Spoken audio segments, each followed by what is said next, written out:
오늘 주보에 누가 나를 건져내랴라는 책의 내용을 좀 소개를 했는데요. 이 책을 쓴 소설가 조성기 작가는 밤중에 아내 옆에서 성경을 한 장 한 장 읽는 것을 참 좋아했다고 합니다. 그는 성경을 읽으면서 특별한 구절을 메모하고 또 그것을 묵상하고 그러면서 또 한 장을 읽고 하는 것이죠. 그런데 그럴 때 아내가 옆에서 말을 걸어오면 생각이 흐트러지기 때문에 내가 성경을 읽을 때는 말을 걸지 말아달라 이렇게 당부를 했다는 것입니다. 하루는 잠언서 15장 말씀을 읽게 되는데 그날따라 또 아내가 옆에서 자꾸 말을 걸어오는 것입니다. 처음에는 아무 대답을 않고 있다가 계속 말을 걸어오니까 결국은 화를 내고 말았습니다.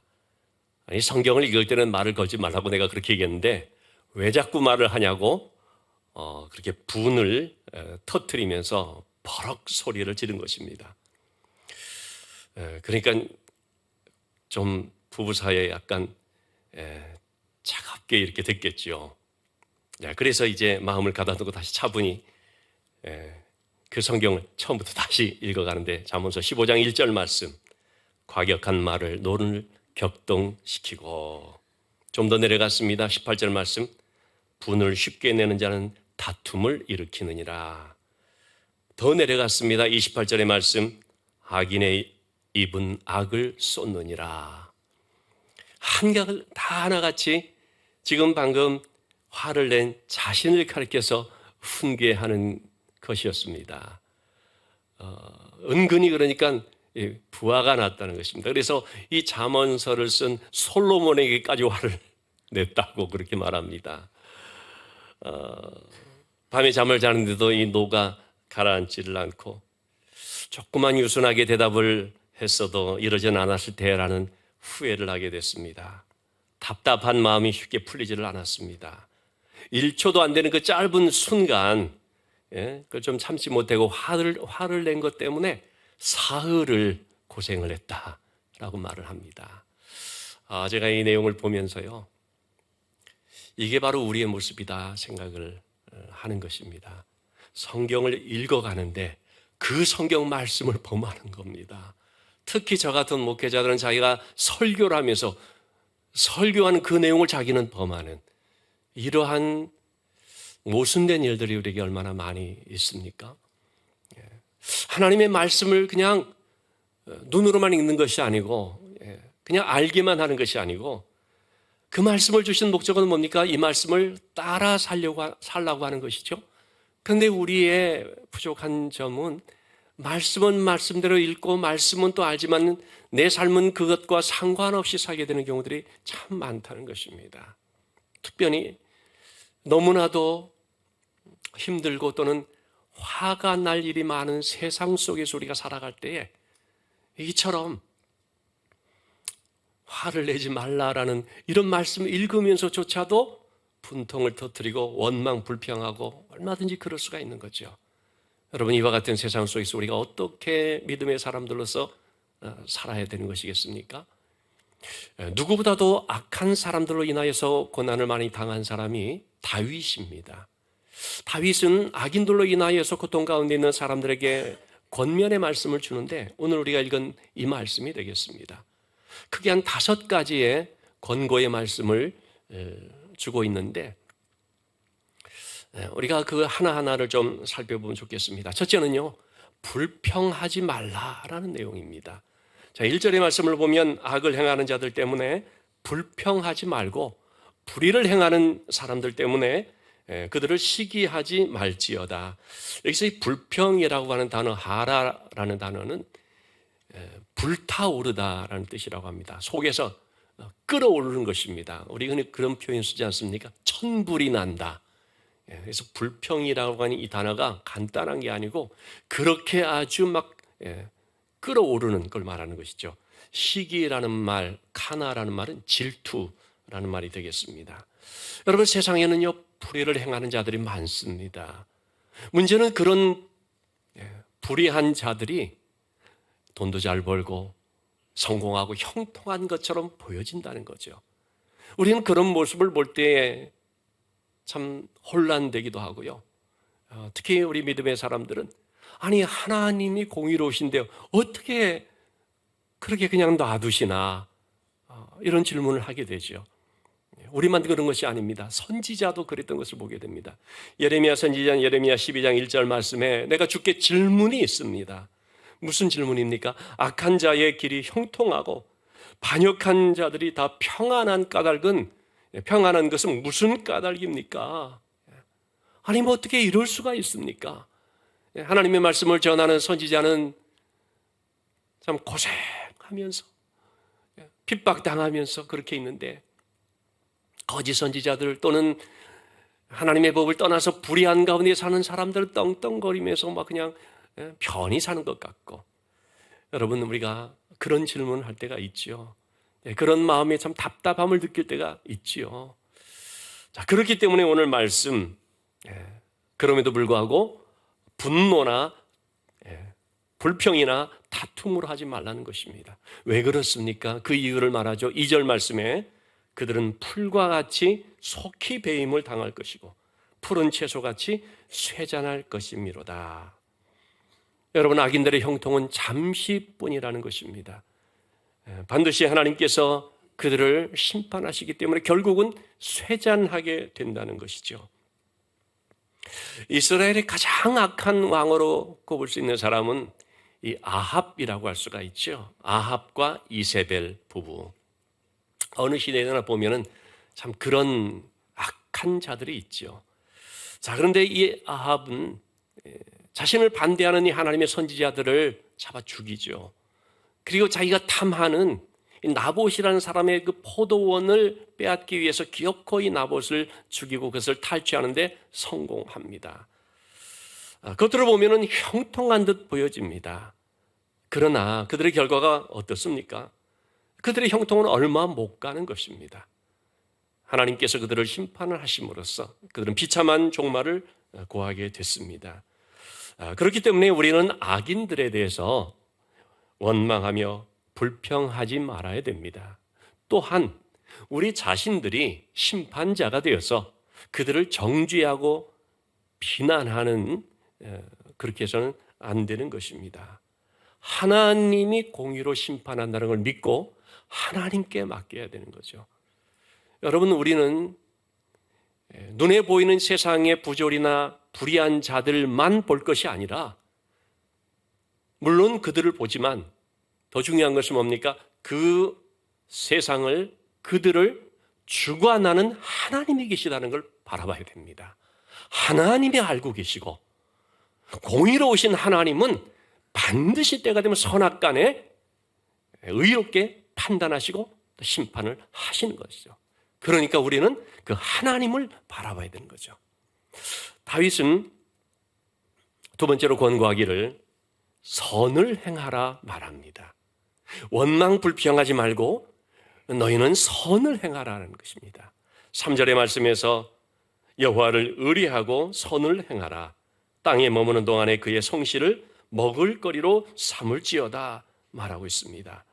악인에 대한 심판은 하나님께 온전히 맡기고 우리는 그럼 어떻게 하는 것입니까? 우리는 선을 행하는 것입니다. 악한 사람을 볼 때에 거기에 마음이 흔들려가지고 우리도 좀 그렇게 적당히 타협하며 살까? 그런 것이 아니라 그들은 그럴지라도 그러나 하나님의 사람인 나는 선을 행한다라는 겁니다. 여러분 원망과 불평은 우리에게 전혀 도움이 되지 못하고 오히려 해롭지요. 야고보서 1장 20절의 말씀에 성내는 것이 하나님의 의를 이루지 못한다 말하고 있습니다. 우리 이보우 교수님은 이 구절을 해석하기를 이 사람의 성내는 것은 사람 자신의 의의를 드러내는 것이다 라고 얘기를 하고 있습니다. 그러니까 여러분 우리가 이 세상 가운데 있는 여러 가지 원망, 불평할 그런 많은 일들을 보면서 분노와 다툼으로 하게 될 때 그 자기의 의의를 드러내는 거죠. 여러분 자기의 의의를 드러내면 드러낼수록 어떻게 됩니까? 세상을 망가뜨리고 파괴하게 됩니다. 나는 의롭게 생각하고 한다는 그게 오히려 파괴시키는 일이 된다는 거죠. 이 세상을 변화시키는 좋게 하는 것은 뭡니까? 선을 행하는 것입니다.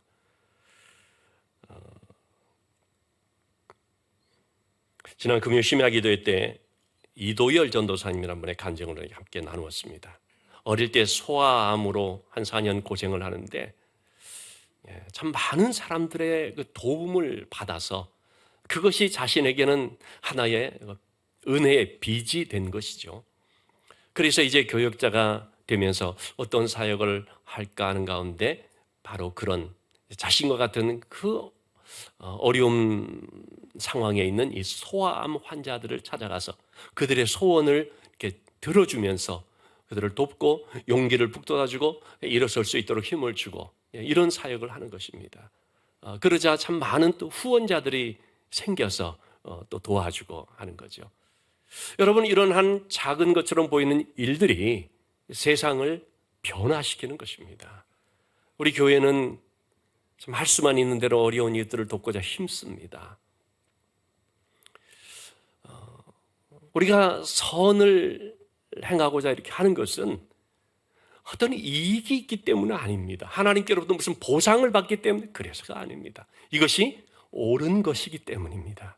이것으로 인하여서 세상을 바꿀 수 있다고 믿기 때문인 것이죠. 자, 그런데 여러분, 우리가 이런 선을 행하려고 할 때 누구든지 선을 행하고자 하는 마음이 있지 않겠습니까? 그런데 잘 안 되는 이유가 무엇 때문일까요? 우리가 선을 행하려면 내 힘으로, 내 이름으로 하는 것이 아닙니다. 여러분, 내 힘으로 하면은 선을 행하다 낙심하게 되고 지치게 되죠. 때로는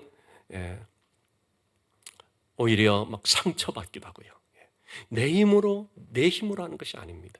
우리가 선을 행하려면요, 주의 성실을 양식으로 삼아야 됩니다. 주의 성실이라는 것이 뭡니까? 하나님의 신실하심입니다. 그 하나님의 신실하심을 믿는 것입니다. 여러분, 양식으로 삼는다, 먹을거리로 삼는다. 그게 뭡니까? 먹는다는 거거든요. 영접하는 거죠. 우리의 심령 속에 영접하는 것입니다. 그렇기 때문에 우리는 날마다 육의 양식을 먹듯이요, 하나님의 말씀을 통해서 하나님의 신실하심이라는 이것을요, 믿음으로 영접하는 것입니다. 그럴 때 우리는 날마다 새 힘을 얻고 우리가 살아갈 수 있는, 살아갈 그 방향, 살아가는 이유, 그러한 삶을 살게 되는 거죠. 요셉은 얼마나 많은 힘든 형편 가운데 있었습니까? 형들에게 팔려서 종살이를 하게 되고요, 억울한 누명을 쓰고 감옥에 가게 되고요, 감옥에서도 또 섬기는 가운데 자기에게 은혜를 베풀어 줄 것 같았던 술 맡은 관원장이 감옥을 나가자마자 까맣게 잊어버리고 그런 아주 힘든 세월들을 살았거든요. 그럴 때마다 요셉은 원망불평하면서 살지 않고 어떻게 살았습니까? 계속하여 선을 행합니다. 계속하여 다른 사람을 섬기고요. 요셉이 그럴 수 있었던 이유는 무엇 때문이겠습니까? 그가 원망불평이라는 것을 양식으로 삼지 아니하고 하나님의 성실, 주의 신실하심을 늘 믿고 영접하는 그런 양식으로 삼았기 때문이라는 거죠. 여러분, 불평이라고 하는 것을 양식으로 삼는 자는요, 범사에 불평합니다. 늘 불평을 먹고 그걸 양식으로 삼는 자는 모든 일에 불평이 되고 날마다 불평이 될 것입니다. 그래서 누군가가 자꾸 원망 불평 가운데 있으면 저분은 불평을 양식으로 삼았구나, 그렇게 이해하시면 됩니다. 여러분, 우리가 하나님의 신실하심을 양식으로 삼을 때 우리는 선을 행할 수가 있습니다. 내 힘이 아니라 하나님의 은혜로서 그와 같은 삶을 살 수가 있는 것입니다. 세 번째로 다윗은 권면하기를 하나님을 기뻐하라 말합니다. 4절의 말씀에서 또 여호와를 기뻐하라, 그가 내 마음의 소원을 내게 이루어 주시리로다. 여기서 기뻐하다라는 이 단어는 아나그라고 하는 단어인데 부드럽다, 유연하다, 즐거워하다라는 뜻이라고 합니다. 여러분, 우리가 하나님으로 인해서 마음이 부드러워지고 하나님을 즐거워하는 것이 바로 하나님을 기뻐하는 것임을 알아야 됩니다. 하나님께 대하여서 뻣뻣하고 하나님께 대해서 완고하게 되면 절대로 은혜가 그의 심령에 임하지를 않게 되죠. 여러분, 마음이 딱딱한, 다시 말하면 닫혀진 그 마음에는 아무리 주옥 같은 그 하나님의 귀한 말씀이 전해져도 그 안에 들어가지를 못하죠. 그냥 부딪혀버리고 그리고 또 잃어버리고 새들이 그냥 주워 먹고 하는 거죠. 그러니까 참 마음이 부드럽게 또는 유연하게 된다는 것이 얼마나 귀한 일인지 알 수가 없습니다. 옥토와 같은 마음, 밭, 부드러운 마음이라는 거지 않습니까? 그러니까 말씀이 씨가 되어 심어지면 30배, 60배, 100배로 결실을 맺게 되는 거죠. 이 시간에도 우리가 하나님의 말씀을 듣게 되지 않습니까? 근데 이것을 참 하나님께서 나에게 주시는 말씀으로서 부드러운 옥토의 밭이 되어 받는 자들 속에는 이 말씀이 결실하게 되는 줄로 믿습니다. 때문에 우리가 하나님을 기뻐한다는 것은 하나님께 대해서 우리의 마음이 부드러운 마음, 즐거워하는 마음이 되어야 한다는 것이죠. 여러분들은 뭘 기뻐합니까? 자기가 좋아하는 걸 볼 때 기뻐하죠. 우리 중에 여기는 단 한 분도 없으리라고 제가 생각합니다만 술을 좋아하는 사람은 술을 보면 기뻐합니다. 날이면 날마다 술을 하겠죠. 돈을 좋아하는 사람은 돈이 생기면 기뻐하죠. 음식을 좋아하는 사람은 음식을 보면 기뻐하죠. 명예를 좋아하는 사람 역시 명예 주어지면 기뻐하죠. 그처럼 하나님을 기뻐한다는 것이 하나님을 우리가 좋아하는 마음, 그건 곧 하나님을 사랑하는 것을 말하죠. 여러분, 우리가 하나님을 사랑하지 않고 또는 하나님을 사랑하는 것보다 세상을 더 사랑하게 될 때 우리는 세상이 더 시험 들게 됩니다. 왜 우리가 이 세상 가운데 흔들리고 시험이 드는가? 하나님보다 세상을 더 사랑하기 때문입니다. 그러나 세상의 무엇보다도 하나님을 사랑할 때 세상 그 어떤 것에 흔들리지 않습니다. 심지어는 정말 힘든 그런 상황 속에서도 불평하지를 않습니다. 느헤미야 8장 10절 말씀에 여호와로 인하여 기뻐하는 것이 우리의 힘이다라고 말하고 있습니다. 참 이 구절이 굉장히 의미 있는 구절이라고 생각합니다. 여호와를 기뻐하는 것이 우리의 힘이다. 너희의 힘이다. 우리의 힘이다. 우리가 이 세상을 살아가면서 고난을 이길 수 있는 힘 어디로부터 주어지느냐? 여호와를 기뻐하는 데서부터. 하나님을 기뻐하기 때문에 감사하고 찬양하고, 여러분 하나님을 기뻐하면 예배가 달라지거든요. 그런 가운데서 주어지는 그 기쁨이요 우리가 세상을 이겨나갈 수 있는 힘을 얻게 한다는 것이죠. 그렇기 때문에 하나님을 기뻐하는 삶, 참으로 하나님을 즐거워하고 하나님을 더 깊이 사랑하는 삶이 될 수 있기를 주님의 이름으로 축원합니다. 우리가 하나님을 그렇게 기뻐하면 하나님께서는 그의 마음의 소원을 이루어 주시리라. 하나님은 하나님을 사랑하는 자, 참으로 하나님을 즐거워하는 자의 소원을 이루어 주신다고 약속을 하고 있습니다. 네 번째로 다윗이 권면하는 내용은 하나님께 맡겨라라는 말씀입니다. 5절의 말씀 보니까 너의 길을 여호와께 맡겨라.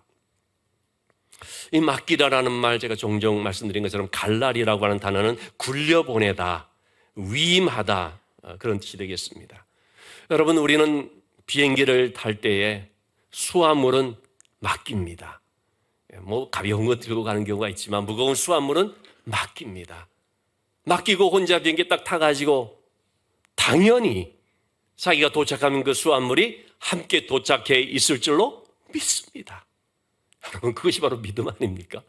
이게 바로 맡긴다라는 것입니다. 하나님께 우리가 맡긴다라는 것이 뭡니까? 비행기 타면서 수화물 맡기는 것처럼요. 내 그런 모든 짐을 하나님께 딱 맡겨서, 그래서 나는 발 뻗고 잘 자고 하나님 알아서 해 주실 줄 믿습니다. 그렇게 하는 거거든요. 근데 어떤 사람들은요, 자기의 인생을 점이라든지 사주팔자 이런 데 맡기는 사람들이 있습니다. 잘못된 것에 맡기는 것입니다. 여러분, 그런 사람은 반드시 망합니다. 이런 점이나 사주팔자 미신을 찾는 사람은 반드시 망합니다. 잘못됩니다. 그런 걸 우리가 꼭 교훈으로 삼아야 됩니다. 때문에 우리는 앞길에 모든 것들, 내 인생의 짐들을 오직 하나님께 맡겨야 됩니다. 더불어서 선악간의 판단도 하나님께 맡겨야 됩니다. 내가 정확하지 않습니다. 내가 가진 확신이라는 것 틀릴 수 있습니다. 부분적인 것일 수 있습니다. 확증 편향이라고 하죠. 자기가 잘못 알고 있는데 진심으로 그걸 믿어가지고 그래서 잘못된 가운데 들 수가 있는 것이죠. 우리는 너무나 부족한 자들입니다. 선악간의 모든 것을 알고 있는 분은 하나님입니다. 그것들을 공정하게 심판하실 수 있는 분은 오직 하나님입니다. 그렇기 때문에 우리는 내 생각이 옳다고 고집하면서 그러면서 그걸로 다른 사람을 재단하고 또는 비판이나 비난하고 그러면 안 되는 것이죠. 여러분, 그렇게 되면 공동체가 분열하게 되고 상처를 주고 어려움을 끼치게 되죠. 이런 글을 봤습니다. 많은 교회가 사랑보다는 옳고 그름을 따지다가 분열을 하고 상처를 주고 받는다. 옳고 그름을 따지는 것은 똑똑한 것이 아니다. 그러면서 어느 목사님 얘기를 했는데 그 목사님이 우스개로 옳고 그른 것을 잘 따지는 것은 선악과를 따먹었기 때문이다. 교회 안에 선악과를 유난히 많이 먹은 사람이 있다. 여러분, 누군가 자꾸 옳고 그름을 따지면 집사님, 권사님, 선악과 좀 너무 많이 드신 것 같은데요. 그러면 알아듣겠죠. 근데 우리 자신이 그럴 수가 있는 것입니다. 우리는 다시 한번 내가 부정확하다는 걸 인정해야 됩니다. 겸손해야 됩니다. 하나님만이 정확하시고 하나님만이 모든 것을 알고 있고 하나님만이 정확하게 판단하신다는 것을 우리가 기억하고 그래서 하나님께 맡겨야 되는 거죠. 다윗은 사울 왕으로부터 많은 그런 핍박을 받았습니다. 그런 가운데 사울 왕을 죽일 기회도 2번 있었습니다. 그러나 사무엘상 24장 10절 말씀 나오는 것처럼 해하지를 않습니다. 하나님이 기름 부어 세우신 종을 내가 어떻게 건들 수가 있느냐? 그건 하나님이 하시는 것이다. 그래서 같이 있는 동료 부하들이 사울 왕을 죽이자 할 때도 못하게 금하게 만들죠. 하나님께 맡기는 것입니다. 다윗은 아들 압살롬의 반역 때문에 피난을 가게 될 때 얼마 전에도 우리 그 말씀 봤습니다만 시므리라고 하는 사람이 다윗을 저주하면서 돌을 던지며 먼지를 날리며 비난을 하죠. 그럴 때 사무엘하 16장 12절의 말씀인데요. 다윗은 내 원통함을 하나님께서 감찰하시고 선으로 갚아주신다 하면서 그 시므에 대한 건도요 하나님께 맡기는 것입니다. 하나님 처분대로 맡깁니다. 여러분, 우리가 어떻게 하나님께 맡깁니까? 기도로서 일임하는 것입니다. 기도로서 위임하는 것입니다. 한마디로 우리는 하나님께 위임장을 다 썼습니다. 하나님 알아서 해주세요. 하나님을 의지하면 하나님께서 이루어 주시는데 어떻게 이루어 주신다고 말씀하십니까? 6절의 말씀을 보니까 너의 의의를 빛같이 나타내시며 정오의 빛같이 하신다. 정오의 빛은요 가장 밝은 빛이죠. 우리의 의로움, 우리의 결백함 이것들을 때가 되면 하나님께서 밝히 드러내 주시는 것입니다. 대표적으로 요셉이 그런 사람 아닙니까? 그 참 억울한 일도 많이 있었고 답답한 일도 많이 있었지 않습니까? 그러나 좀 전에도 말씀드린 것처럼 요셉이 원망불평하지 아니하고 누구를 탓하고 하나님 탓하고 그런 것이 아니라 주의 성실을 양식으로 삼아서 계속 선한 삶을 살아가게 되니까 때가 되자 어떻게 됐습니까? 마침내 옥문이 열리고 발탁이 되면서 그의 모든 억울함이 풀려지고 의로움이 밝혀지고 그리고 또한 준비된 자리에 높이 세움을 받게 되어졌죠. 이것이 바로 공의로우신 하나님께서 하시는 일입니다. 그래서 우리는 하나님을, 살아계신 하나님을 믿는데 하나님의 공의로우심을 믿고 그 하나님께 맡겨야 하는 것입니다. 그리고 마지막 다섯 번째, 침묵하라 말하고 있습니다. 7절의 말씀 보니까 여호와 앞에 잠잠하고 참고 기다리라. 악인에 대해서 침묵하라. 자신의 환경에 대해서 정말 불평하고 싶은 여러 것들이 있지만 침묵하라. 왜냐하면 하나님이 다 알고 계시기 때문입니다. 그리고 무엇보다 참고 기다리면 하나님께서 반드시 역사해 주시기 때문입니다. 다윗도 마찬가지였습니다. 그 사울 왕에 대해서 대항하여 싸우지 않았습니다. 하나님께 다 맡기고 자신이 왕이 되는 그것조차도 하나님께서 알아서 해 주실 줄 믿고 잠잠하고 기도하며 기다린 것뿐이 기다렸습니다. 그러자 때가 되어서 하나님께서 이루셨죠. 여러분, 다윗이 그럴 수 있었던 이유는 무엇 때문일까요? 하나님께서 나와 함께 하신다는 사실을 믿었기 때문입니다.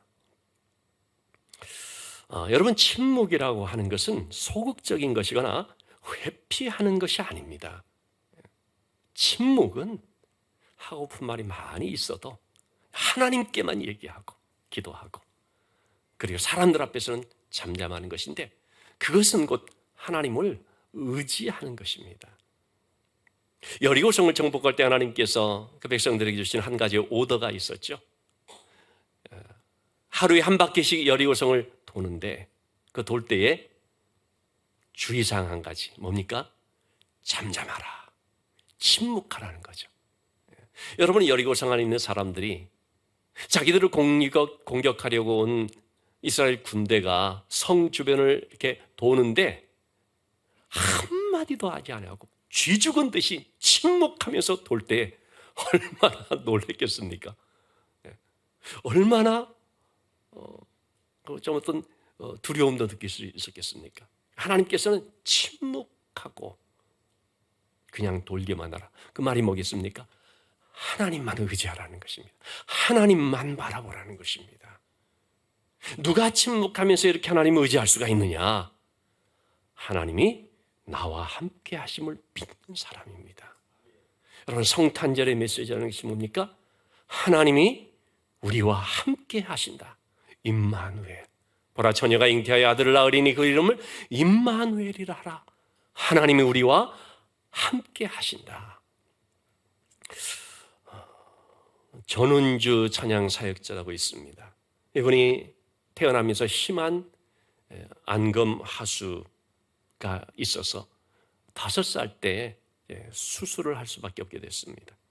근데 그 수술이 잘못돼서 짝눈이 돼버렸습니다. 어릴 때 이 외모로 인한 컴플렉스로 얼마나 참 힘들었는지, 애들한테 놀림을 당하고 괴롭힘을 당하고 왕따 당하고, 심지어는 교회 안에서 친하게 지내던 친구들도 학교만 가면 자기를 기피하고, 왜냐하면 자기가 가까우면 다른 또래 애들로부터 또 왕따 당할까 봐서. 외모 컴플렉스로 인한 그런 고통, 누구도 나와 함께하지 않는다는 그런 외로움, 그런 것 때문에 힘들 때에 마태복음 1장 23절의 말씀, 임마누엘이라 하라. 하나님이 우리와 함께 하신다. 이 말씀이 마음에 와닿았다는 거죠. 근데 그때 처음에는 2가지 질문을 했다고 합니다. 하나님, 나 같은 부족한 사람하고도 함께 해주시는가요? 하는 것과 또 한 가지는, 아니, 하나님 나와 함께 하신다는, 내가 왜 이렇게 힘들게 어렵게 삽니까? 그런 질문이었습니다. 그런 가운데 또 계속해서 말씀을 보는데 마태복음 28장 20절 마지막 절의 말씀이죠. 내가 세상 끝날까지 너희와 또는 너와 항상 함께 하리라.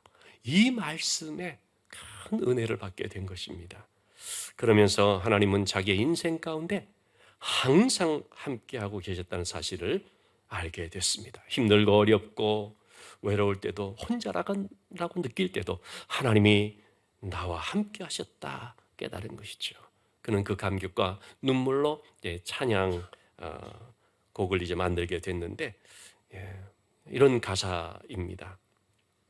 그날 나와 함께 있었다고, 그날 나와 함께 울었다고, 그날 거기에, 그날 내 곁에. 인생의 모든 힘든 그날 하나님이 나와 함께 하고 있다. 이걸 이제 고백하고 있는 것입니다. 여러분, 참으로 그렇습니다. 하나님은 우리의 인생의 매 순간순간, 바로 그 날, 외롭고 힘든 그 날, 슬프고 고통을 당하는 바로 그 날, 바로 그 가운데 하나님이 함께하고 있었다는 것입니다. 그리고 지금도 계속 함께하는 것입니다. 성탄절은 주님이 이 땅에 오신 날입니다. 주님이 이 땅에 왔다는 뜻이 뭡니까? 우리와 함께한다는 것이죠. 우리를 사랑하신다는 거죠. 그래서 하나님이 이처럼 우리를 사랑하사 독생자를 주셨으니 예수 그리스도를 이 땅에 보내주시고 우리 모든 죄를 다 담당하게 하셔서 대속죄물 삼아주시고, 그리고 우리의 붉은 피와 같은 그 죄가 흰눈처럼 깨끗하게 되어지고, 그래서 우리가 하나님의 자녀가 되고, 그뿐만 아니라 하나님께서는 세상 끝날까지 우리와 함께 하신다고 임마누엘의 약속을 주셔서 우리와 늘 동행해 주신다는 것입니다. 여러분, 우리는 힘든 세상을 바라볼 때에 낙심할 수가 있고 불평할 수가 있습니다. 그런데 공의로우신 그 하나님이, 사랑의 그 하나님이 나와 함께 하신다는 사실을 믿어야 됩니다. 어떤 형편 속에서도 하나님이 나와 함께 하신다, 믿고 그 하나님을 바라봐야 되는 거죠. 제가 이 말씀을 준비하고 있는 시간, 한 분의 방문을 받았습니다. 너무 마음에 힘들고 고통스러움 때문에 눈물을 흘리면서 이제 얘기를 하는 것인데, 참 여러분, 제가 자주 말씀드리지 않습니까? 남 얘기 하지 말라는 겁니다. 누군가 나에 대해서 험담을 하고 그것도 틀린 내용으로, 그럼 그걸 듣게 되면 참 괴롭습니다. 그래서 급기야 교회를 떠나야 되는 거 아닌가, 그런 마음까지 이제 들게 되었다는 거죠. 여러분, 다시 말씀드립니다. 예배 은혜 속에 잘 드리고 가서 식당에 가서 식사하고 끝나고 또 옆에서 소근소근 가십거리 얘기하지 마세요. 부탁입니다. 교회입니다. 성도입니다. 습관적으로 하지 마세요. 참 그런 아픔을 가지고 이제 참 어떻게 저도 위로할 수 있는 말이 없지요. 다만 침묵하고 하나님만 바라보면서 기도합시다. 저도 기도하겠습니다. 함께 기도하면서 하나님이 도와주시고 하나님이 해결해 주시고 하나님께서 인도해 주시기를, 그렇게 이제 권면을 했는데요. 여러분, 참으로 우리가 힘든 세상, 악한 세상을 살아갈 때 낙심할 일도 있고 불평할 일도 있지만, 우리 안에 계신 하나님, 그분이 나의 주인 되시고 그분이 나를 정말 사랑하시고 그분이 있는 모든 것을 아시고 그분은 또한 선악간의 공의로 판단하신다, 그걸 믿고 그 하나님의 사랑 안에서 하나님만을 전적으로 의지하면서